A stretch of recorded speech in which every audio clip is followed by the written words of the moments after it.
candidatures que vous avez reçues. Je salue à nouveau les nouveaux élus qui ont remplacé donc les 2 personnes qui ont démissionné. Donc je déclare la séance du conseil municipal ouverte. Je donne la lecture des pouvoirs. Angélica Dacosta à Annie Delpont, Charles Guillon à Dominique Cano, Nadine Thévenot à Charles Guillon, pardon, il est arrivé. Bonsoir Charles. Nadine Thévenot à Marilène Deschamps, Claudie Rioux à Philippe Rodriguez, Gérard Salagnon à Jacques Chevat et Claude Breuil à Annie Chuzel. Cluzel, pardon. D'ailleurs, si moi je m'y mets aussi. C'est pourquoi, Annie? Alors je suis désolé, mais Chuzel, ils ont mis. Ça va, cher. Annie Cluzel. Nomination d'un secrétaire de séance. Donc, Manon Turchi. Je vais demander l'autorisation au conseil municipal d'ajouter une délibération sur la détermination du nombre des membres du CCAS. Voilà. Et rajouter aussi la délibération concernant la convention avec le diocèse qui sont mis sur votre table et qui annule et remplace celle qui était dans le fascicule. Voilà, décision du maire. Donc, décision du maire, ça a été les décisions de Pierre Berthet. Donc, je vous invite je pense que vous l'avez consulté. Y a-t-il des questions, des observations? Qui est contre? Qui s'abstient? Adopté pour les décisions du maire. Deuxième, donc lors du conseil d'installation, je n'avais pas la possibilité de laisser la parole aux membres de la minorité. Je souhaite le faire ce soir, parce que c'est le premier conseil. Bon, là, sur le protocole, ce n'était pas possible, il n'y avait pas d'ouverture au débat, donc je vais laisser d'entrée la parole à Philippe Rodriguez, et je vous demanderai ensuite s'il y a des questions pour lesquelles on répondra donc en fin de séance, et je ferai également une information du maire à la suite. Philippe. Merci. Bien, alors je prends la parole au nom de l'opposition municipale. Alors, première chose, c'est que évidemment, nous reconnaissons notre défaite électorale. Votre victoire ne souffre d'aucune discussion puisque nous avons perdu un siège par rapport au mandat précédent. Cela dit, nous siégerons. Les électeurs qui ont porté leur voix sur notre liste ont demandé que nous siégions et donc par principe démocratique, nous représenterons donc les personnes qui ont voté pour nous. Alors ce scrutin, qui a été un peu particulier, mais en tout cas clôt une période relativement pénible, qui a vu des luttes entre personnes et entre clans. Je pense qu'il était temps de tourner cette page.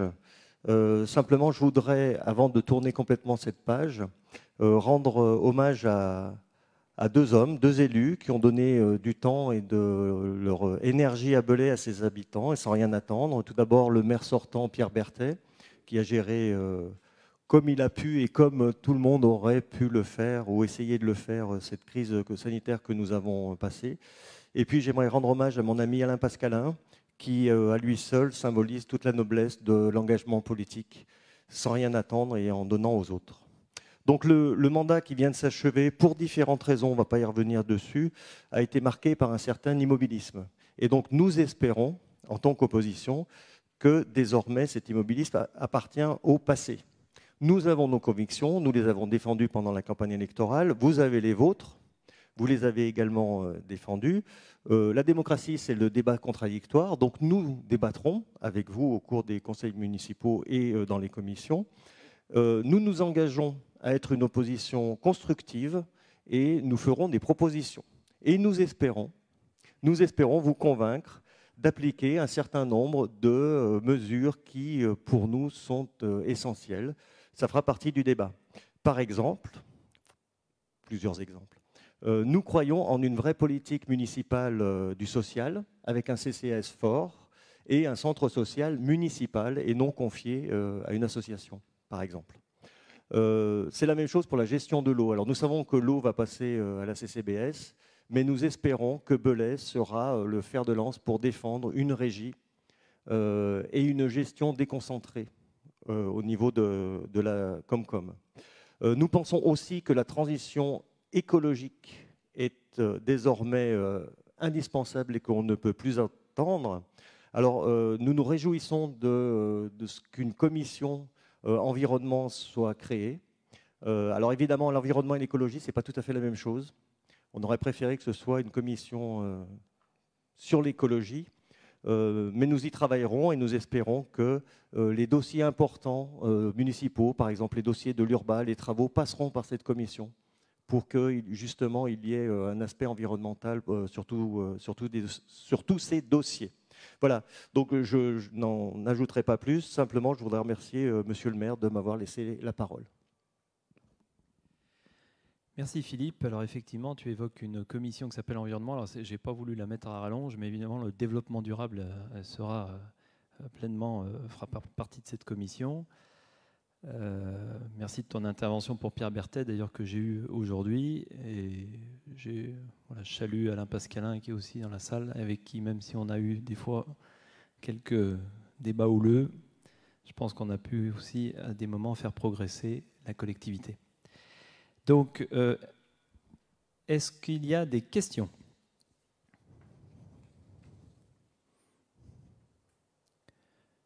Pas de questions ? Très bien. Je vais donc vous faire une petite information du maire. Je pense qu'à chaque conseil, pour donner un peu d'informations essentielles, donc on a attaqué ce mandat très très fort. C'est 3 conseils municipaux, un conseil communautaire qui va arriver très prochainement. On a rencontré l'UCAB, comme on s'est engagé, ce qu'on a pu annoncer dans la presse, avec notre plan post-Covid, donc qu'on déroule très clairement. Donc on a rencontré l'UCAB avec Marie-Hélène Deschamps pour être à l'écoute et puis travailler leur plan d'action et surtout les soutenir.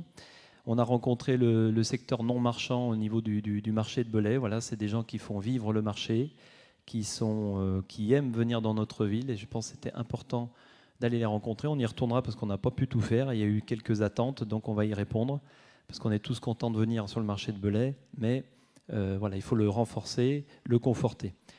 On a rencontré avec l'adjoint à la sécurité, Jean-Michel Berthet, les forces de sécurité, donc la gendarmerie, que je salue, qui travaillent d'ailleurs dans des conditions difficiles. Donc ils auront tout mon soutien. Je ferai tout ce qui est en mon pouvoir pour essayer de les accompagner, en tout cas qu'ils obtiennent certains moyens. On les a alertés aussi sur ce qui peut se passer à Belay avec des rodéos nocturnes. Je le dis très clairement, on sera très ferme avec ce qu'on peut voir en cœur de ville, même autour, avec des voitures, des véhicules qui roulent à plus de 110 dans la ville. Ça, c'est clairement un objectif. Et j'en passe parce que évidemment on en a d'autres, mais on sera extrêmement ferme sur le sujet. On a des caméras de vidéosurveillance, on a aujourd'hui investi dans ce matériel, il faut que ça serve et il faut faire preuve de beaucoup de fermeté avec des comportements comme celui-ci. On a planifié également, et on va les rencontrer très rapidement avec Annie Delpont, les associations caritatives, pour les écouter. Elles ont joué un rôle essentiel, fondamental, avec des bénévoles qui se sont impliqués. Donc on va les rencontrer, être à l'écoute et identifier aussi les aides spécifiques à leur apporter. Dans le programme aussi, on avait parlé d'un relogement de ces associations. Donc on va décliner également notre programme. On va rencontrer également, dans le cadre de la politique de la ville, qui, comme vous le savez, elle est à la communauté de communes, c'est bien, mais il faut qu'on aille, nous, élus belaisans, dans le cœur du quartier Brillat-Savarin. Il y a des choses qui sont faites par la Comcom, c'est très bien, mais il faut que nous, on soit très attentifs et rappeler à tout ce personnel que la ville est totalement impliquée et doit aussi avoir son mot à dire dans le quartier Brillat-Savarin, qui, je vous rappelle, présente beaucoup de difficultés. Donc on va avoir une attention toute particulière, on va la rencontrer dès la semaine prochaine, Jarny, le 20, vous voyez, donc le 20. Les professionnels de santé aussi qu'on va rencontrer, donc on a déjà planifié ce point-là. pour, voilà, donc comme je vous disais, mener notre plan d'action Covid. Ça sera aussi également les sapeurs-pompiers, voilà, qui ont joué aussi un rôle important. Et je veux un retour sur la réponse opérationnelle au niveau du territoire, et je serai accompagné par l'adjoint à la sécurité et Jean-Yves Edon, conseiller départemental. Une rencontre aussi, enfin un point, une visite terrain. Donc je vais avec le service environnement, comme je l'ai annoncé. Donc on va aller très tôt le matin avec nos agents et on va faire le tour de la ville pour voir les problématiques qu'il peut avoir. Notamment, on le voit sur les PAV. Donc j'ai agi auprès de la communauté de communes parce qu'on a pu voir des PAV totalement pleins.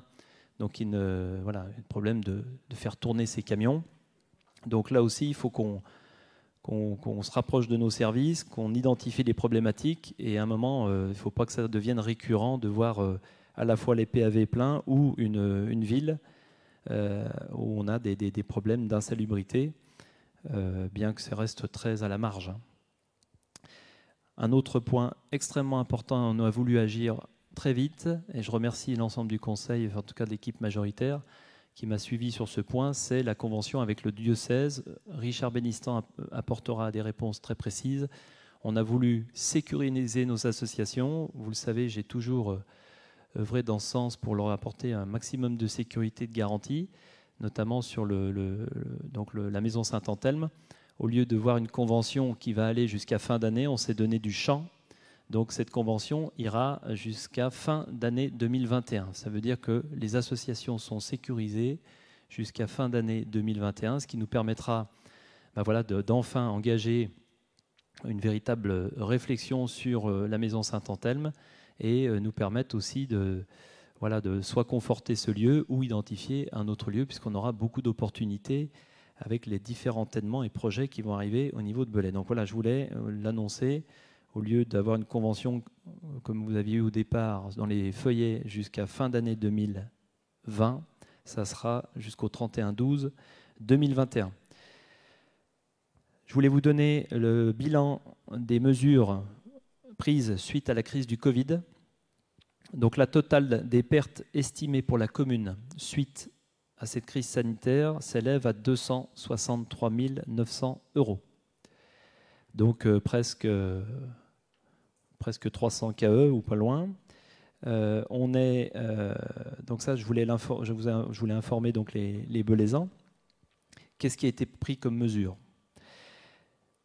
La mesure a été prise et on l'a renforcée quand on est arrivé il y a peu. Donc la gratuité de 6 mois de l'occupation des terrasses. Donc moins 11 000 au budget.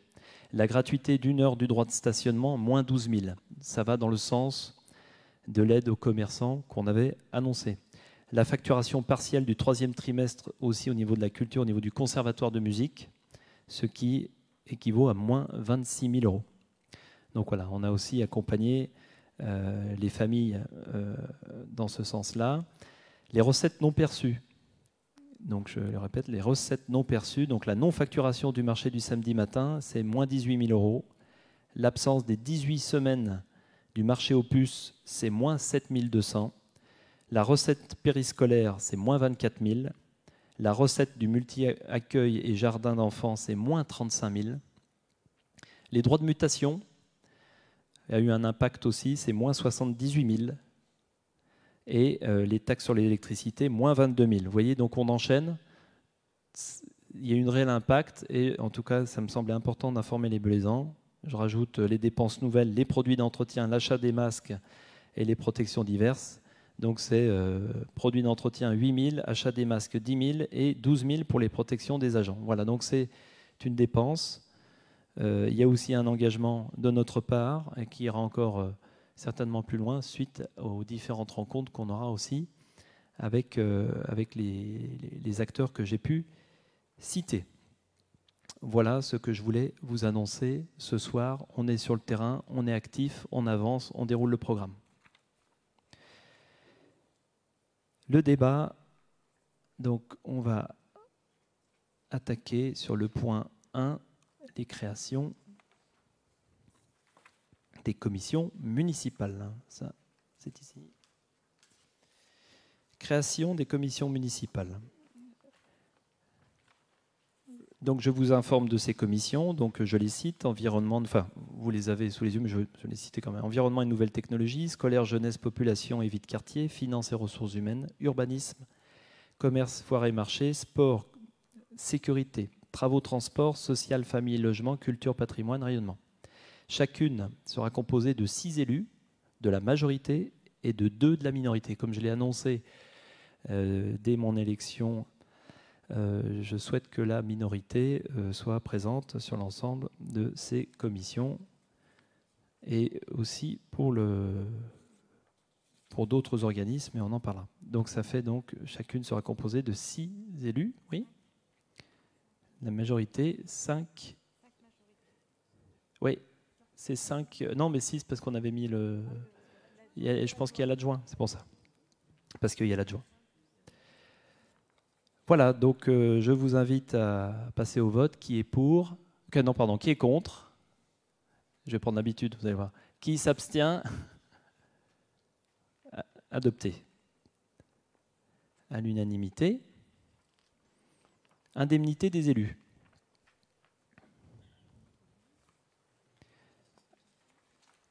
Et la composition, oui. Alors la composition, elle n'était pas évoquée dans le... Composition, on les cite, hein? Oui. Et oui, parce que j'ai oublié la désignation des membres, excusez-moi, je suis un peu allé vite. Alors, c'est là où Philippe, alors c'est Philippe qui va représenter. Ok. Commission environnement et nouvelles technologies. Donc je cite Madame Deschamps, Richard Benistan, Sylvie Schreiber, Annie Cluzel, Manon Turchi. Qui de la minorité sera présent sur l'environnement nouvelles techno? Non? Oui. Si, c'est bon. Bon. Alors, première chose, c'est que nous sommes 6, donc on va s'inscrire dans toutes les commissions, mais il n'est pas certain qu'on puisse être présent tout le temps. Voilà. Donc, ne nous en veuillez pas. C'est pour ça que j'ai maintenu, c'est pour ça qu'on a maintenu 2 élus de la minorité pour vous permettre justement, quand il y en a un qui n'est pas là. Oui. Alors, juste une chose, est-ce que, avant de commencer, est-ce qu'il serait possible de garder l'habitude d'envoyer les comptes rendus aux 29 élus? Comme ça, de cette façon, même si on n'appartient pas à une commission, on sait quand même ce qui s'y passe. Oui, je vois pas de difficulté avec ça, oui, bien sûr. D'accord. Comme à la Comcom, oui. Oui, voilà, non, mais c'est juste une habitude. Et puis, on a une requête. Est-ce que vous accorderiez une présidence à l'opposition? Vous n'êtes pas obligé de répondre aujourd'hui. Alors, ça sera décidé, parce qu'il faut qu'on vote les représentants, et ça sera décidé au niveau de la commission. Donc, les 2 personnes de l'environnement. Charlotte de Menton, Philippe Rodriguez.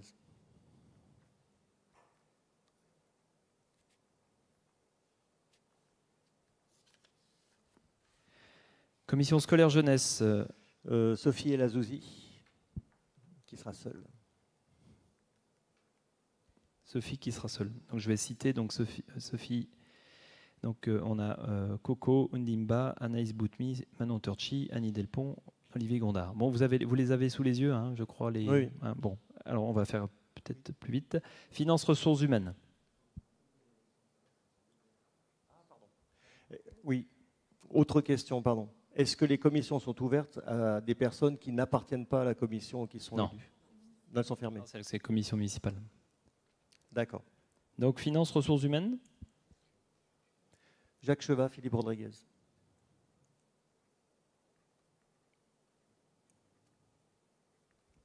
Donc, Jacques Chevat, Philippe Rodriguez, Monsieur Berthet, Madame Berthelon, Madame Cluzel, Monsieur Edon et Monsieur Caron. Urbanisme. Quel est ton... Gérard Salagnon et Jacques Chevat.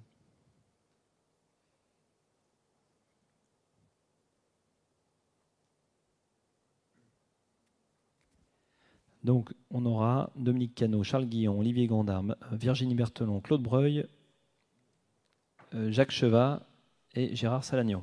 Arrivée de Nadine Thévenot. Commission commerce, donc on a Monsieur Berthet, Jean-Michel Berthet, Angélica Dacosta, Nadine Thévenot, Monsieur Sébastien Caron, Anaïs Boutmi et Claudie Rioux, toute seule. Claudie Rioux. Sport, nous avons Dominique Canou, Pierre Roux, Olivier Gondard, Jean-Yves Védon, Guy Vignan.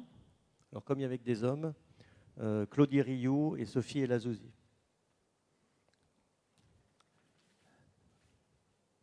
C'est noté.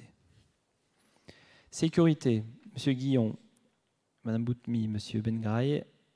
Alors, excusez-nous, c'est M. Bengraï. Tu nous excuseras aussi. Il y a eu une erreur des services. Où, on n'a pas fait. Voilà, M. Poncy et Mme Dacosta. Et Charlotte de Menton. Transport, travaux transport, Mme Deschamps, M. Caron, M. Bénistan, Mme Delpont, M. Vignan. Vignan avec un D. Et Claudie Rioux. Claudie Rioux. Social, Mme Thévenot, Mme Ounimba, M. Bengraï, Mme Breuil, M. Edon.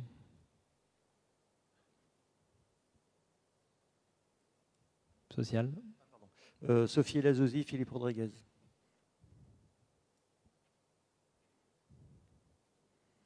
Et dernière commission, culture, patrimoine, rayonnement, Pierre Roux, Coco Ndimba, Manon Torchi, Daniel Poncy, Sylvie Schreiber. Gérard Salagnon. Très bien. Donc, passe au vote. Qui est contre? Qui s'abstient? Adopté. À l'unanimité. Donc ça, décision. Ça, c'est bon. Indemnité des élus. Je ne vais pas vous lire le texte très clairement. L'indemnité des élus, on va avoir gardé la même logique qu'avec Christian Jiménez, donc, où on avait appliqué une baisse significative et on ne touche pas à l'enveloppe globale. Qu'on soit bien d'accord, donc on garde la même ligne de notre cher Christian. Bien. Je rappelle que les indemnités peuvent être versées aux maires et aux adjoints en fonction de l'importance démographique de la commune. Donc, Belay, commune de 3 500 à 9 999 habitants, ils seront automatiquement revalorisés selon l'évolution du point d'indice. Considérant qu'il appartient au Conseil de déterminer les taux d'indemnité, donc nous avons fixé l'indemnité au niveau du maire. Donc le taux maximal de l'indemnité du maire en pourcentage de l'indice brut terminal de l'échelle indiciaire de la fonction ne peut dépasser 55%. Pour les adjoints, c'est 22%. À ma demande, je souhaite diminuer donc, le taux de l'indemnité, le fixer à 50,14%. Je propose de fixer celui des adjoints à 19,8% et du conseiller délégué à 7,72%. Voilà, donc on s'est vraiment calé sur, voilà, évidemment, une non-augmentation des élus, mais surtout toujours le principe du maintien de cette économie. Je rappelle que nous n'avons pas prévu aussi d'appliquer la majoration qui était possible de 20%, comme Belay est un chef-lieu d'arrondissement. Donc ainsi, l'ensemble des indemnités fixées représenterait un montant annuel de 100 934 € pour une enveloppe maximale réglementaire. Donc on aurait pu avoir une enveloppe de 129 000 €. Voilà, donc soit on poursuit une économie chaque année de presque 30 000 €. 30 000 € qui vont nous servir à poursuivre plein de projets et d'améliorer notre fonctionnement. Voilà, vous découvrez le tableau des indemnités qui sont ici. Donc l'indemnité de maire, 1 950 € brut. L'indemnité des 8 adjoints, donc ça c'est le total, on n'a pas l'indemnité, donc ça fait 6 160 pour les 8, hein, donc il faut diviser par 8. Et l'indemnité du conseiller délégué, 300 brut. Voilà. Donc vous découvrez l'enveloppe. Donc, Philippe Rodriguez. Oui, alors je trouve tout à fait normal que des élus touchent des indemnités. Ensuite, c'est votre cuisine pour la répartition. Je trouve simplement dommage que tous les élus n'aient pas un petit quelque chose. Ça se fait de plus en plus dans les communes françaises. C'est du bénévolat, c'est une petite reconnaissance qui peut être entre 20 et 50 euros. Voilà, je trouve que c'est dommage de ne pas y avoir pensé. J'entends, mais d'un autre côté, on sera aussi là pour les accompagner s'il y a des déplacements, des gros déplacements et autres, pour faire les remboursements de frais pour pas justement que ça impacte leur budget personnel. Donc on doit voter les taux. Le maire, je répète, 50,14, les adjoints 19,80 et le conseiller délégué 7,72. On poursuit l'engagement de 2014 aujourd'hui. Et voilà, c'était un vœu de l'ancienne équipe, c'était un vœu de Christian. On ne change pas et on a besoin aussi de ces 30 000 euros. Donc qui est contre? Qui s'abstient? Voté à l'unanimité. Pardon, à s'abstention, je vais y arriver. À l'unanimité, 6 abstentions. Qui s'abstient? Donc Philippe de Menton, et puis voilà, Sophie, ok. Et Monsieur Chevat, qui a un pouvoir. Oui.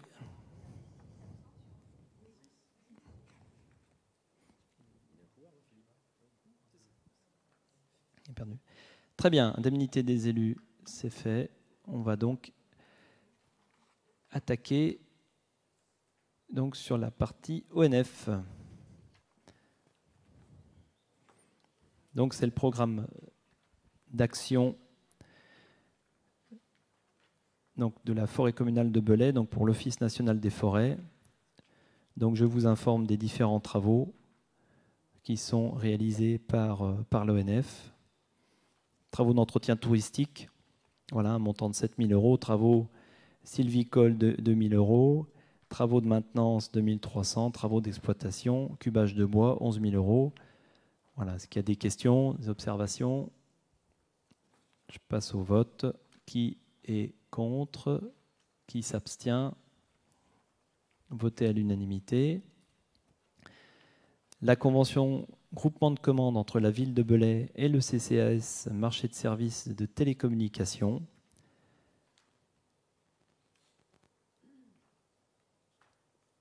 Voilà, donc on part sur un groupement de commandes tel que prévu par l'article voilà, je vais pas le dire, du Code de la commande publique. La convention annexée à la présente délibération fixe les modalités de fonctionnement du groupement de commandes pour le marché télécommunications. On a l'habitude. Qui est contre? Qui s'abstient?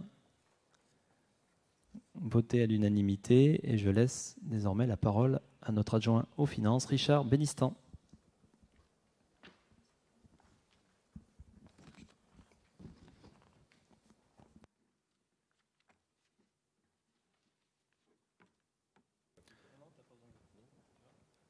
Est-ce que... Oui, ça y est, ça fonctionne. Bien, donc je vais prendre ce rôle, comme vous le savez, pour la première fois en ce qui me concerne. Et donc, je demanderai à chacun une certaine indulgence pour certains points que nous avons dû voir très rapidement ces derniers jours. Vous l'imaginez, et je remercie les services, notamment sur la partie finance, les services effectivement qui m'ont aidé.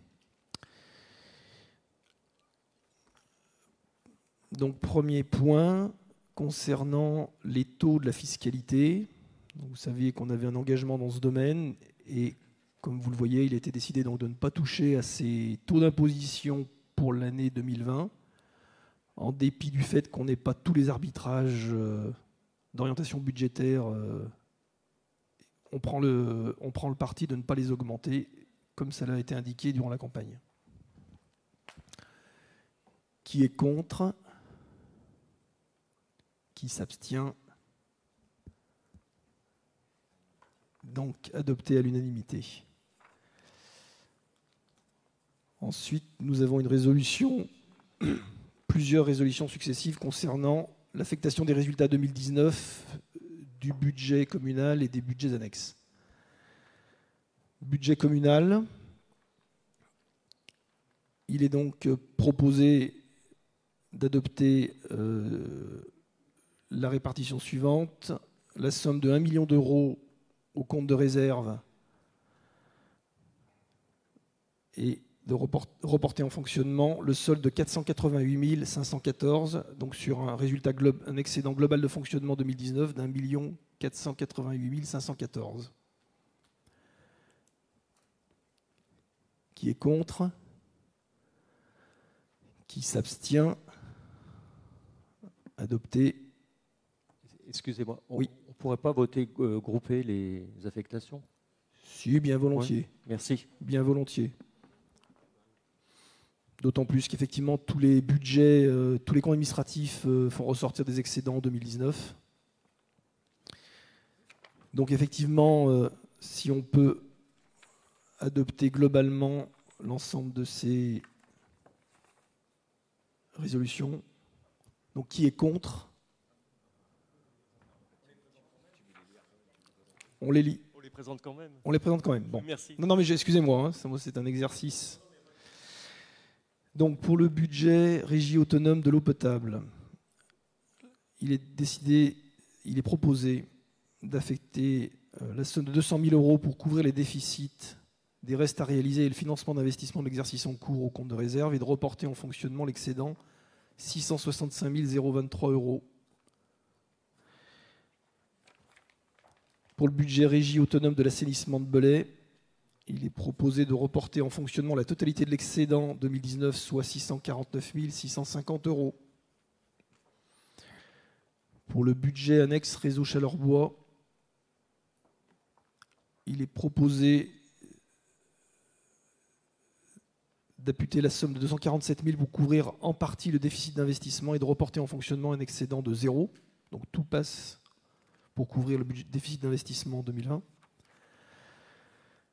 Le budget culture, enfin.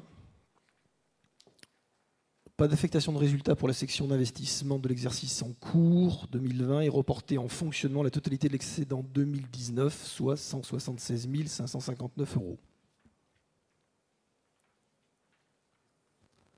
Donc on passe au vote. Qui est contre? Qui s'abstient? Donc c'est adopté à l'unanimité. Donc ensuite, nous passons au vote des budgets primitifs 2020. Donc il y a un certain nombre d'éléments qui vous ont été transmis. Sur le budget communal, je vous propose qu'on balaye rapidement les grandes évolutions que l'on peut remarquer. Donc on a vu qu'il était pris en compte dans ce budget une baisse significative des recettes dues au Covid et parallèlement un surcroît de dépenses qui sont intégrées donc dans ce budget.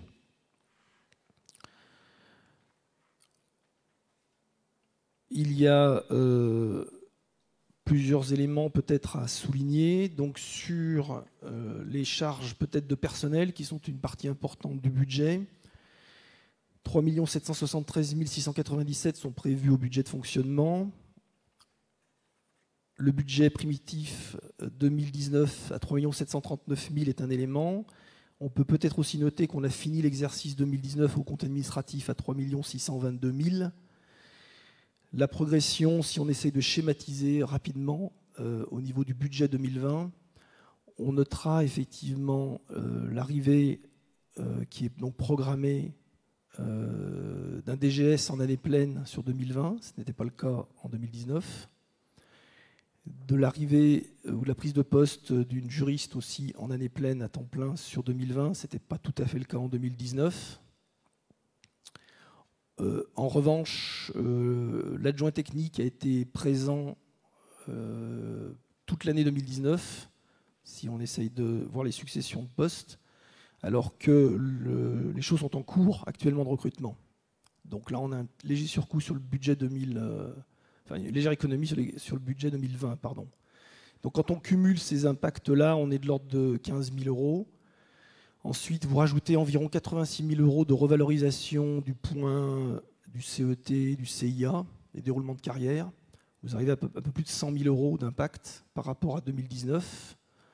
Si vous ajoutez là une marge de sécurité sur différents arbitrages de l'ordre de 50 000 €, vous couvrez à peu près les 150 000 € d'évolution Donc entre 2019, 3 622 000 et le budget proposé, 3 773 000. Ensuite, sur les postes concernant le chapitre 011, on peut peut-être relever une évolution sur les contrats de prestation de services qui concerne surtout une évolution au niveau du contrat de prestat informatique, puisque des choses ont été engagées à la fin de l'année. Et donc avec un contrat d'externalisation d'une partie de la prestation. Les choses sont relativement stables tout en haut du chapitre 11 sur la partie, on va dire, eau, assainissement, gaz, électricité, chauffage urbain. On a un effort particulier qui a été prévu au budget sur l'entretien, notamment des autres biens immobiliers, 119 000 €, 0,80 prévu pour l'année 2020. Et puis vous noterez des honoraires sur la convention SPR pour 62 640 € pour un budget l'an dernier de 0, puisque c'est une convention qui a été passée, je crois, à la fin de l'année dernière. Donc voilà pour le chapitre 11. Je me permets d'insister peut-être aussi sur la partie 65, le chapitre 65, où on retrouve donc la stabilité des indemnités des élus. On l'a souligné tout à l'heure, on l'a voté. Au niveau du déficit budget annexe administratif, c'est essentiellement le budget de la culture, 1 629 000. Vous noterez qu'il y a une légère diminution. Alors, ce n'est pas tant que la somme allouée au budget culture soit en diminution. C'est d'une part, en année pleine, l'impact des mesures d'économie qui avaient été prises sur l'exploitation de la salle Rameau au cours du deuxième semestre 2019 et qui portent leurs fruits pour l'année 2020 en année pleine. Et c'est aussi là un impact, je dirais, indirect du Covid, puisqu'un certain nombre de programmations en intégrale en 2020 auront été ou annulées ou reportées. Donc les services ont estimé ce chiffre de charge pour la commune qui est à 1 629 000 contre 1 781 000 au budget primitif de 2019. Peut-être un autre point aussi, si vous me permettez, qui est important de souligner, c'est le chapitre 66, charges financières. On va y revenir plus loin, donc je ne vais pas trop m'étendre tout de suite, mais vous savez que le précédent adjoint aux finances, Rino Trini, avait engagé une action de fonds pour bénéficier de la baisse des taux courant 2019. Il a renégocié la totalité de la dette à la caisse d'épargne l'année dernière en fin d'année 2019. Donc on a eu un impact sur la fin de l'année 2019, c'est-à-dire quasiment neutre sur l'année 2019. Sinon, le paiement de l'indemnité de remboursement anticipé, 565 000 €. Et il a fait la même opération tout début 2020, ça vient de se signer, pour le reste de la dette qui était tenue par le Crédit Agricole Centre-Est. Donc vous avez 287 983 € sur la ligne 66-88 qui correspond donc à cette indemnité de remboursement anticipé du Crédit Agricole Centre-Est. Ces 287 000 € sont compensés en section d'investissement par une recette identique. Donc en termes de décaissement sur la commune, c'est neutre. Simplement, vous l'avez sur les deux budgets, en partie fonctionnement et contrepartie en recettes d'investissement. Par contre, ce qu'on peut noter, c'est que ces deux opérations, en dehors de ce que l'on dira tout à l'heure sur la partie décaissement de trésorerie, nous apportent une baisse du chapitre 66-111, comme vous le voyez, 344 000 d'intérêts prévus pour 2019, qui évidemment, ces taux ayant été signés à l'époque aux alentours de 4%, l'ensemble de ces lignes d'emprunt qui ont été signées ces derniers mois et ces dernières semaines, bien en dessous de 1%, nous permettent d'enregistrer dès cette année une forte baisse des intérêts de la dette, puisqu'on passe de 344 000 à 215 000. Chapitre 66, 111. Voilà, peut-être sur les dépenses. Sur les recettes, donc on a parlé de la baisse des recettes liées à la crise sanitaire. C'est l'essentiel peut-être de ce qu'il faut noter, me semble-t-il. Pour le budget communal, je vous propose ensuite de passer à la section investissement. Et donc le refinancement de la dette, vous le trouvez en page 20, chapitre 16. Donc l'opération consiste, si vous voulez, à rembourser par anticipation une somme de 2 283 000 € qui se trouve en dépenses et que corrélativement, on refinance en section investissement recettes pour 2 571 000. Alors vous trouvez cela en ligne 166 de la page 22. Refinancement de la dette. 3 171 000 qui en fait se décompose sur une ligne d'investissement d'emprunt propre à l'année 2020, 600 KE, et le reste étant justement le refinancement de la dette qu'on vient de voir en section dépenses, 2 283 000, plus l'indemnité de remboursement de 187 000. L'ensemble formant 3 171 000. Donc en trésorerie, si vous voulez, c'est neutre. C'est un jeu d'écriture. On nous a permis de rembourser 2 283 000 par anticipation. On a payé une indemnité de 287 000. Ce package, ça fait 2 571 000. On nous le refinance avec un allongement de la maturité de la dette. Ce qui va nous permettre donc de réduire nos décaissements dans les années qui viennent sur les 13 années qui viennent. Opération étant identique à celle menée fin 2019. Voilà. Sur le budget communal, je vous laisse le soin de revenir sur certains points si vous le souhaitez.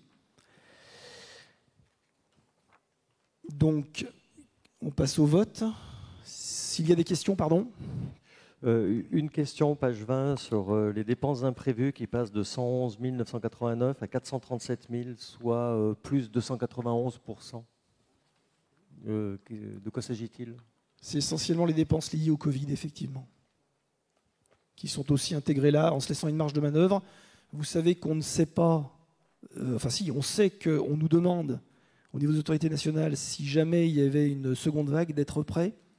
Et donc on demande à tous les acteurs, qu'ils soient des entreprises ou qu'ils soient des collectivités, de se tenir prêts, avec notamment les équipements de protection. Voilà.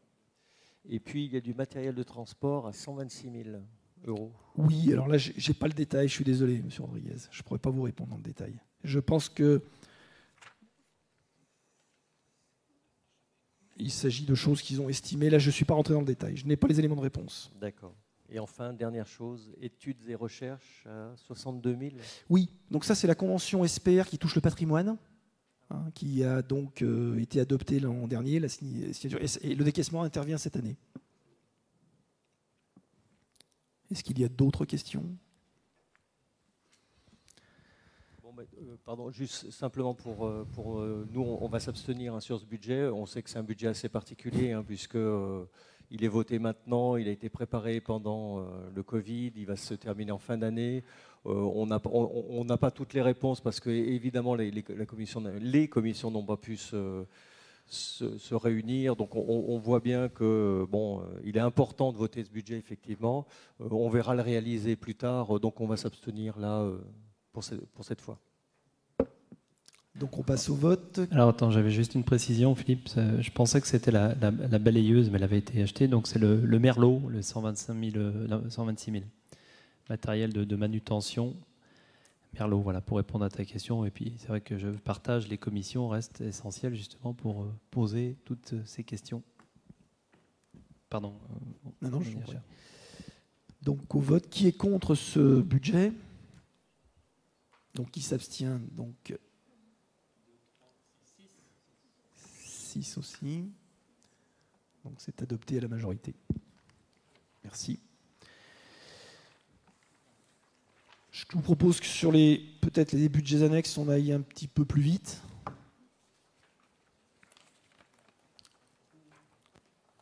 Donc le budget de la Régie de l'eau.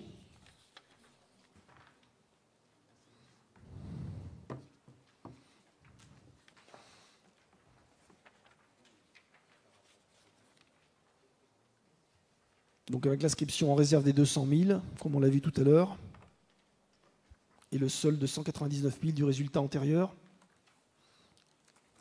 2019.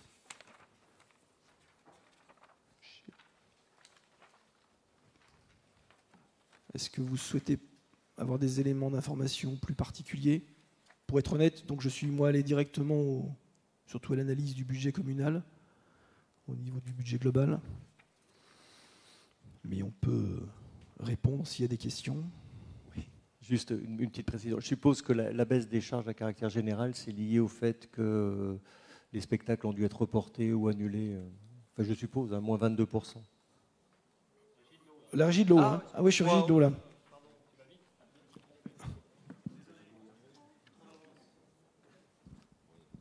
Bon, alors, si vous voulez bien, on passe au vote. Qui est contre ce budget régie de l'eau? Qui s'abstient? Et donc, adopté. Régie de l'assainissement. J'espère que je suis dans l'ordre, moi aussi, M. Rodriguez, parce que je vous avoue que mes papiers... T'es bien dans l'ordre. Reprenez-moi si c'est pas le cas. Ouais. Régie donc, de l'assainissement. Donc là aussi, on a la chance de pouvoir bénéficier des excédents 2019, comme on l'a vu tout à l'heure, qui nous permettent d'équilibrer sans souci ce budget 2020. Est-ce qu'on peut vous apporter des éléments d'analyse? C'est pas l'assainissement, mais bon, le château d'eau de Champéillon, on en serait où? Parce qu'il y a eu tellement de... Là, il y a eu des retards forcément, et est-ce qu'il y a des solutions qui sont Marie-Hélène Deschamps. très visibles? Attends, ouais, ça marche pas. Appuie. Vas-y. Non, j'essayais simplement de mettre le micro en route.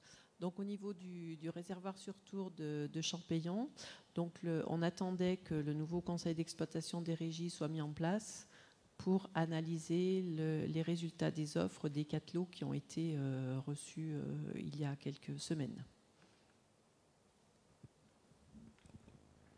Merci. Je vous propose que l'on passe au vote. Qui est contre ce budget assainissement? Qui s'abstient? C'est donc adopté à la majorité. Il y a 6 abstentions, toujours. Oui. Budget réseau Chaleur-Bois.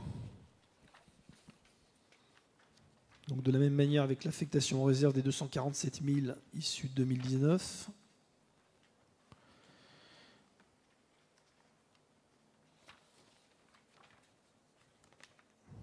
Est-ce qu'il y a des questions?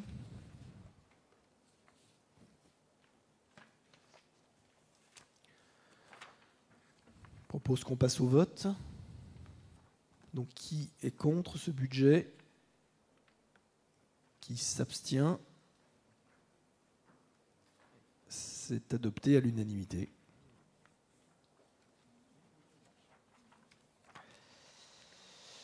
Et enfin, le pôle culture. Donc là, il y aura des questions. Monsieur Rodriguez, allez-y. Oui, non, c'est juste le charge à caractère général, moins 22%. Donc je disais que c'était sans doute le report de la saison pendant le printemps. Il y a des coûts directs qui n'ont pas opéré puisque les spectacles ont été annulés, tout simplement. Non, sinon, il n'y a pas de changement de périmètre par ailleurs. Donc là, comme vous l'avez vu, on équilibre grâce au report des 176 000 € d'excédent 2019 dans le budget de fonctionnement, page 7.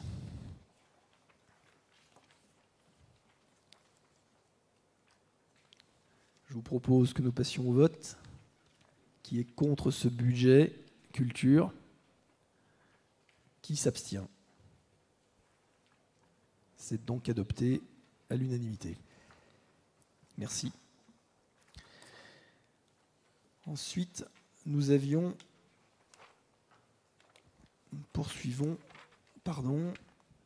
sur une résolution B04A, attribution de subvention à la Chambre des métiers et de l'artisanat du Rhône. Donc là, il y a plusieurs résolutions sur le même sujet à différents organismes, enfin pour des élèves qui sont actuellement en cours. Donc là, on propose d'attribuer une subvention de 50 € pour un élève qui est rattaché à la Chambre des métiers de l'artisanat du Rhône pour l'année scolaire 2019-2020.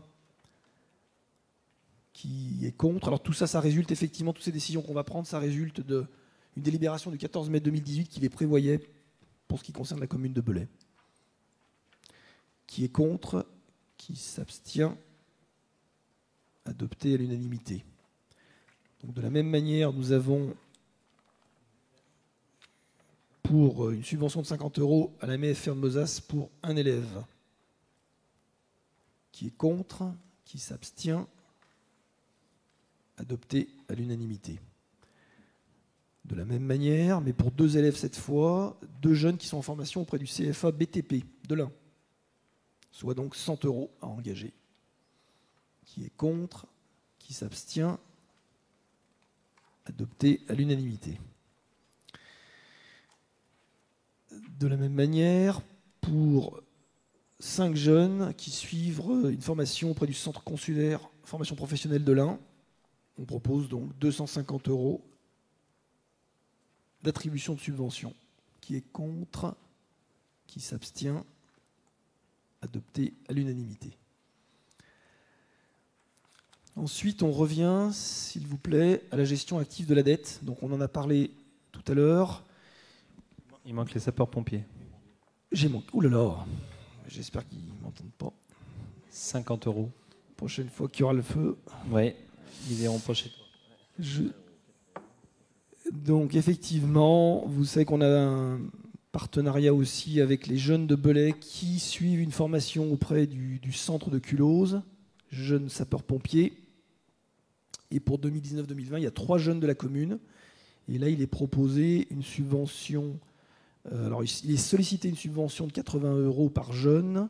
Et on propose d'accorder une subvention de 50 € par jeune, soit 150 €. Qui est contre? Qui s'abstient? C'est adopté à l'unanimité. Donc, au niveau de la dette, j'ai rapidement tout à l'heure brossé ce qui a été fait sur le 2e semestre 2019 et le 1er semestre 2020. Simplement pour refixer les esprits, on avait 4 emprunts auprès de la Caisse d'épargne Rhône-Alpes pour ceux qui arrivent dans le conseil municipal, donc qui ont été renégociés fin 2019. 3 276 000 € de capital restant dû, avec une indemnité de 565 000 € qui a été donc renégociée sur un emprunt rallongé et remboursable sur 13 ans. Le taux négocié a été ramené à 0,56%. On partait d'emprunts qui étaient négociés à l'époque entre 4,37 et 3,11%. Ça va permettre de réduire d'environ 128 000 € l'annuité pour les 13 ans qui viennent, mécaniquement. Le surcoût sur cet emprunt, j'y reviens rapidement, aura été de 87 000 € dans les 13 ans qui viennent. Voilà, donc ça nous donne de l'oxygène en termes de trésorerie. Il y a un léger surcoût, mais je rappelle qu'on parle de sommes qui sont de 3 300 000 €, un surcoût de 87 000. Ça, c'est ce qui s'est passé au 2e semestre 2019. Donc, ce qui vient de se passer au 1er semestre 2020, c'est une dette, 2 emprunts auprès du Crédit Agricole Centre-Est, 2 283 000 €, on l'a vu tout à l'heure, 287 000 d'indemnités de remboursement anticipé. Cet emprunt sera donc remboursé in fine dans 13 ans. Et les emprunts qui étaient signés à l'époque à 3,98% et 3,65% ont été renégociés à 0,65%. Mais la banque a fait un effort sérieux sur l'IRA, qui a été cher, certes, mais cette dette, elle provient d'une époque lointaine. On la gère, tout à fait, elle provient du mandat de 2008-2014. Et aujourd'hui, il a été arbitré, en tout cas par le conseil municipal qui est sortant, de signer ce rallongement. Et ça va nous permettre de dégager en trésorerie 189 000 € par an d'oxygène. Et à la fin, ça nous aura coûté 46 000 € de plus lorsqu'on cumule les effets positifs et négatifs de ce refinancement, ce qui est assez marginal. Donc, j'en profite pour dire que donc, M. Rino Treni a été largement acteur sur ce sujet. Et je le salue ce soir. Je vous propose qu'on passe au vote. Qui est contre ce second refinancement? Qui s'abstient? Et qui est pour? Tout le monde. Donc c'est adopté à l'unanimité. Ensuite, attribution de subventions dans le cadre de l'opération façade. Donc, pour les personnes qui réalisent ces travaux, pour des dossiers qui ont été validés, en l'occurrence pour 2 opérations Solia pour les façades, donc nous devons fournir à l'appui de leur demande une délibération dans laquelle sera porté le nom du bénéficiaire. Donc il vous est signalé, c'est M. Brion Marcel, qui réside rue Saint-Jean. Et il est proposé ce jour de se prononcer pour 500 € de subvention. Qui est pour... Pardon, excusez-moi. Oui, c'est juste une petite question parce qu'on voit passer ces sommes qui ne sont pas très incitatives. Est-ce que vous avez pour projet de réviser les critères, enfin pas les critères d'attribution, surtout les montants d'attribution, parce que, bon, bien sûr, 500 € c'est très bien de les récupérer, mais sur les façades, il faut inciter les propriétaires, et 500 € c'est pas une incitation suffisante. Oui. Donc, je ne sais pas si vous avez prévu de le faire ou pas. Non, mais au-delà des façades, Philippe, évidemment, il y aura un plan, tu imagines, assez costaud qu'on mettra en place justement pour la réhabilitation, surtout de locaux totalement vétustes. Donc là, il y aura un soutien fort et un engagement de la commune, comme on a pu l'annoncer, voire même assez loin de rachat de friches. Il y aura aussi l'OPH où il faut se battre, et là je compte aussi sur les élus de la minorité pour que enfin on puisse obtenir l'OPH au niveau de l'intercommunalité. L'OPH, pour les non-initiés, c'est opération programmée de l'amélioration de l'habitat, qui est fondamentale. Et c'est une nécessité justement pour inciter les propriétaires, grâce à ces systèmes, à lancer des vrais plans de rénovation. Donc c'est tout un ensemble. Il va falloir doper vraiment la partie immobilière. Et puis surtout, au-delà de doper, c'est aussi accompagner ces investisseurs ou ces propriétaires, parce que tout le montage de dossier est assez lourd également. Donc il y aura 2 volets, à la fois le levier des aides, mais aussi l'accompagnement technique de projets, comme on peut le voir, qui est assez bien fait au niveau de Alec avec la communauté de communes, où on s'adresse il y a un point d'entrée et ils répondent très bien aux questions sur la performance énergétique des bâtiments ou l'isolation. Donc oui, il y aura une attention toute particulière parce qu'on a nécessité à Belay de voir rénover tous ces bâtiments qui sont, pour certains, enfin pas tous parce qu'il y en a qui font très bien, mais pour ceux qui sont justement un peu, enfin qui sont plus au niveau. Est-ce qu'il y a d'autres questions ? Il faut parler avec le micro, Monsieur Chevat, sinon... Attendez, ça va tourner.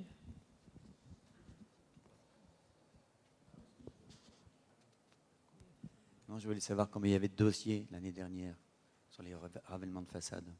Il y a eu combien de dossiers? Vous avez donné combien de fois une subvention? On vous apportera la réponse précise au prochain conseil pour vous faire un état des lieux de combien de façades ont été rénovées avec le montant. Mais il est vrai qu'il faudra aller beaucoup plus loin par l'OPH, par la démarche ORT, par la démarche SPR. Et c'est toutes ces aides, en plus qui déclenchent, il y a l'ANA aussi, tout ça, c'est toutes ces aides qu'il faut mobiliser. Et au-delà de ces aides, ce que je dis, c'est aussi d'avoir un homme en face de nous ou une femme en face de nous qui nous accompagne dans la constitution de ces dossiers qui sont lourds. En plus, avec des fois des contraintes de l'ABF que vous connaissez, et ça peut des fois décourager. Voilà, donc vous aurez la réponse précise, et comme ça, vous aurez un indicateur de l'évolution pour les années à venir. Ça ne peut que progresser. Ah ben, totalement. Mais pour progresser, il faut mettre en confiance aussi les gens, les investisseurs, et puis la période pour faire des travaux n'est pas toujours facile. Dans une période comme le Covid, où ça a ralenti quand même beaucoup de personnes à investir dans leur bâtiment. On passe, je te laisse la parole, Richard. Donc on passe au vote sur cette résolution B07. Qui est contre? Qui s'abstient? Adopté à l'unanimité. Ensuite, tarif applicable aux terrasses. Donc Monsieur le maire en a parlé tout à l'heure. Effectivement, il y a un certain nombre d'actions qui sont menées tout de suite. On est en cours. Et notamment sur le droit des terrasses, il nous faut adopter le principe en réalité d'une gratuité sur le deuxième semestre. Ça revient à dire ça. Et pour ce faire, il faut adopter cette résolution. Donc B08. On a vu que l'impact au budget était de l'ordre de 11 000 €. Il est intégré dans le BP, dans le budget primitif 2020. Est-ce qu'il y a des questions sur cet aspect? Donc on passe au vote. Qui est contre? Qui s'abstient? Donc adopté à l'unanimité. Merci. Maison Saint-Anthelme. Donc là aussi, M. le maire en a parlé tout à l'heure. Donc il est proposé en fait que pour cette... alors vous savez qu'il y a eu une liquidation judiciaire de l'association qui gérait la Maison Saint-Anthelme fin 2018. Et pour garantir la continuité de l'occupation par les associations, il y avait eu une première convention qui arrivait à échéance le 30 juin, c'est-à-dire avant-hier. Et donc l'idée là, c'est de proposer une convention qui nous permette de repousser à 2021 l'échéance. Donc avenant qui vous a été redistribué aujourd'hui. Il y avait des petites erreurs de date. Et qui va nous permettre de sécuriser la présence des associations pour, on va dire, 1 an et demi et nous permettre de nous retourner, sachant que la Maison Saint-Anthelme, par ailleurs, est dans un cadre de réflexion, effectivement, avec des partenaires qui pourraient proposer une solution rapidement. En tout cas, ça nous donne de l'oxygène pour gérer ce dossier, la présence des associations et leur location. Je précise sur la Maison Saint-Anthelme qu'on rencontre très prochainement un investisseur privé qui s'intéresse fortement à ce bâtiment. Il y a des questions, M. Rodriguez? Oui, alors vous savez que nous n'étions pas favorables à cette solution d'hébergement des associations. Donc, bon, là, 1 an et demi pour se retourner. Il y a un projet, donc effectivement, j'espère que vous allez trouver une solution pérenne pour abriter les associations, parce qu'elles sont toujours dans une situation quand même délicate, précaire, et ce serait bien qu'on trouve enfin une solution viable pour tout le monde. Alors, Philippe Précaire dit oui, bon, elles sont quand même bien logées actuellement à la Maison Saint-Anthelme. Je te rappelle, mais je pense que Pierre Roux pourra nous sortir le chiffre, mais c'est 250 000 € qui a été investi sur l'aile pour rénover cette aile. Donc oui, précaire dans cette durée, j'entends bien, mais c'est vrai que je pense qu'ils sont bien logés à la Maison Saint-Anthelme. Il y a du parking, ils peuvent créer de la mutualisation. Donc oui, à nous, tu as raison sur en tout cas d'une perspective durable dans un lieu. Mais clairement, ils font vivre ce bâtiment aujourd'hui. Moi, en tout cas, on en est très heureux. Et à nous de nous battre pour pérenniser, soit sur ce lieu, soit ailleurs. Mais ce qui est très ennuyeux, c'est qu'on a quand même 250 000 € qui ont été investis d'argent public pour les mettre dans les bonnes conditions. Moi, je pense qu'avec l'équipe, on aimerait ce maintien sur ce site. Oui, mais c'est bien ça le problème de base. C'est-à-dire qu'on travaille avec un propriétaire privé, donc il n'y a pas de problème, mais finalement on a investi sans savoir si cet argent allait servir longtemps. Très bien. Mais on est avec un partenaire que tu connais bien, qui est le diocèse. Ça ne reste pas le promoteur avec les dents longues. Donc c'est un vrai partenaire pour la ville. Oui, mais quand on est en difficulté financière, on a beau être partenaire à un certain moment. Donc voilà, le problème, c'est ça, c'est l'investissement qui risque de faire perdre de l'argent, simplement. Voilà. L'investissement n'est pas de 250 000 €, c'est le Pôle emploi qui a payé 200 000 € dans le cadre de... Pierre, il faut que tu prennes le micro, sinon tu ne seras pas dans l'enregistrement. Non, à la commune, ça n'a pas coûté 250 000 €. Pôle emploi, il y a eu un chantier d'attribution qui a permis à des personnes peut-être de retrouver un emploi, j'espère, en tous les cas. Dans le cadre de ce chantier, c'était des gens qui n'avaient pas de travail depuis longtemps. Et la commune a mis simplement de l'argent au niveau du matériel, je crois. Peut-être 40 ou 50 000 €. Mais c'est vrai que c'est une opération qui a coûté 200 000 € à Pôle emploi. Voilà. Dans le cadre d'un chantier d'insertion. D'insertion. Merci Pierre de la précision. C'est vrai que j'ai évoqué que 250 000, mais il faut surtout savoir d'où ça vient. Mais ça reste quand même, évidemment, de l'argent public. Richard. Alors effectivement, donc ce bail qui était très précaire, l'est un petit peu moins puisqu'il est proposé de le rallonger de 18 mois. Qui est contre? Qui s'abstient? Merci, donc c'est adopté à l'unanimité. Ensuite, nous avons une recette exceptionnelle à enregistrer, une fois n'est pas coutume. Donc, il est proposé... il y a eu une dégradation d'un mobilier urbain par un tiers qui a causé des dommages, tiers qui a été identifié, et il serait inscrit en recette exceptionnelle la somme de 2340 € payée par Madame Mélec Angélique, résident boulevard de Verdun. Enfin, domicilié au CCAS, pardon, boulevard de Verdun. Donc cette somme vise à rembourser la commune des sommes déjà engagées par ailleurs. Qui est contre? Qui s'abstient? C'est donc adopté à l'unanimité. Attribution de subventions dans le cadre des aides économiques en faveur du commerce. Donc, lors du conseil municipal du 1er juillet, la ville avait passé une convention avec la région dans le cadre des aides économiques en faveur de commerce, artisanat et services avec point de vente. Donc, l'aide permet aux commerçants de réaliser des travaux d'ampleur plus conséquente car ne se limitant pas aux seules rénovations de vitrines. Donc, le montant de l'aide de la ville correspond à 10% des dépenses avec un plancher de 10 000 et un plafond de 50 000 de dépenses engagées. En l'occurrence, on nous demande de se prononcer sur une aide qui bénéficiera à Rapidum, rue de la République, en l'occurrence 1 091,70 €. C'est un point important.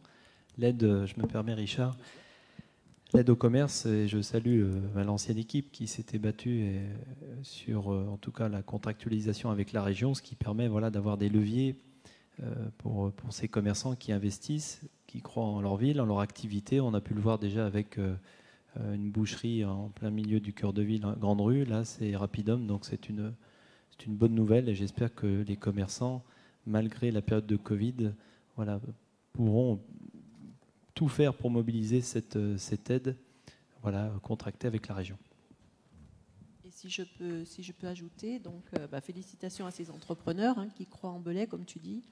Et nous avons apparemment deux dossiers qui vont bientôt venir sur la table des commerçants avec lesquels nous travaillons avec l'équipe du commerce pour travailler sur cette aide. Très bien Marie-Hélène, merci pour la précision. C'est encourageant pour la suite. Richard. J'ajoute que sur ce sujet aussi, nous on a prévu effectivement d'intensifier ces aides dans le cadre de notre programme. Donc on passe au vote, sauf s'il y a des questions. Qui est contre cette résolution? Qui s'abstient? C'est donc adopté à l'unanimité. Merci Richard. C'est terminé. Bonne entrée en la matière. La parole désormais à notre adjointe au scolaire. Elle a le micro, Sylvie Schreiber. Alors, c'est une délibération qu'on retrouve chaque année. C'est les services financiers qui ont calculé le coût de fonctionnement par élève pour les écoles primaires et maternelles. C'est une base de calcul pour ce qui est demandé aux communes extérieures dont les enfants sont scolarisés à Belay, soit 733 € par élève. Voilà. Très bien. Des questions? Non? Oui, pardon, vas-y, fais voter. Qui s'abstient? Qui est contre? Qui est contre, ouais. Adopté à l'unanimité. Merci. La parole à Marie-Hélène Deschamps, adjointe à l'urbanisme, avec 2 points. Donc, on sait que tous que les vestiaires du tennis avaient subi des dommages importants. Donc, on va pouvoir procéder maintenant à la reconstruction de ces vestiaires. Et pour cela, il faut avoir une autorisation d'urbanisme. Donc, l'objet de cette délibération est que nous autorisions le maire à déposer l'autorisation d'urbanisme. Qui est contre? Qui s'abstient? Donc, adopté à l'unanimité. Merci. délibération suivante, D02. Donc au niveau du chemin des abattoirs, donc Enedis va réaliser certains travaux. Et comme c'est sur le domaine de la ville, donc il est demandé d'établir une convention de servitude pour définir les conditions dans lesquelles Enedis interviendra. Donc vous avez la convention qui est jointe. Cette convention est conclue pour une indemnité unique et forfaitaire de 15 €. Donc ça touche une petite portion qui représente en gros 2 mètres carrés, puisqu'il y a 1 mètre de large, 2 mètres environ de longueur. Donc on vous demande de bien vouloir accepter cette convention. Est-ce qu'il y a des oppositions? Des abstentions? Merci. On va laisser la parole à Annie Delpont, donc adjointe en charge du social, de la famille, du logement, de la politique de la ville et de la santé. Vas-y, Annie. Vous m'entendez là? Ça marche? Alors, pour ce qui est du conseil d'administration du CCAS de la ville, je propose que 7 élus siègent au sein de ce conseil, 5 pour la majorité et 2 pour la minorité. Il y aura également 7 représentants d'associations. Je vous précise aussi que Monsieur le maire est président de droit. Y a-t-il des objections? Des abstentions? Voter à l'unanimité. Annie, les membres, tu as... Je voulais savoir. C'est pas encore, hein, ouais. Non, il faut acter ça et ça viendra par la suite. Très bien. Je peux faire juste une petite intervention? Bien sûr, Philippe Merci. Rodriguez. Donc, puisqu'on parle du CCAS, juste une petite remarque, c'est que la subvention au CCAS ne bouge pas dans le budget 2020. Je trouve que c'est dommage qu'il n'y ait pas un petit coup de pouce, parce que bien sûr qu'il y a des problèmes économiques, bien sûr que le Covid est passé par là, mais qui dit crise économique dit aussi crise sociale, et je trouvais que ça aurait été, enfin nous trouvons qu'un petit coup de pouce à la subvention du CCAS n'aurait pas été de trop. Voilà, c'est une simple remarque.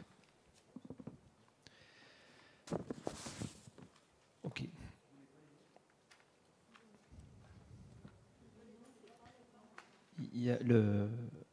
J'entends, Philippe.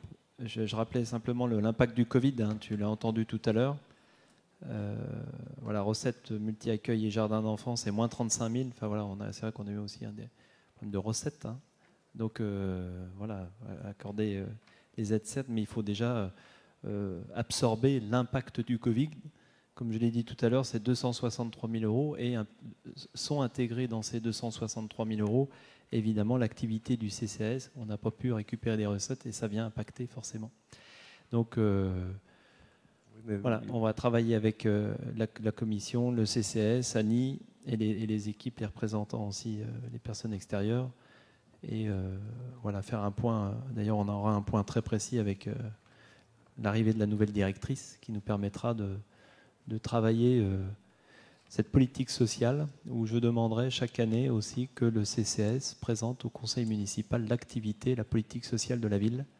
Je pense que ça a pu manquer, ça a manqué, et vous aurez une information. On va dédier un conseil, si on le peut, en tout cas la politique sociale de la ville de Belay. Est-ce qu'il y a... Vous n'aviez pas de questions au début. Je vais peut-être... Est-ce qu'il y a des questions sur le final?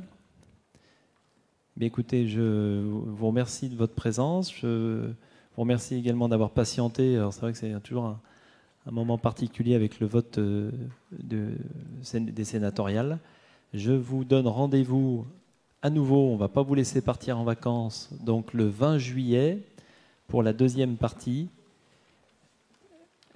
Et écoutez, bon week-end à tous. Merci.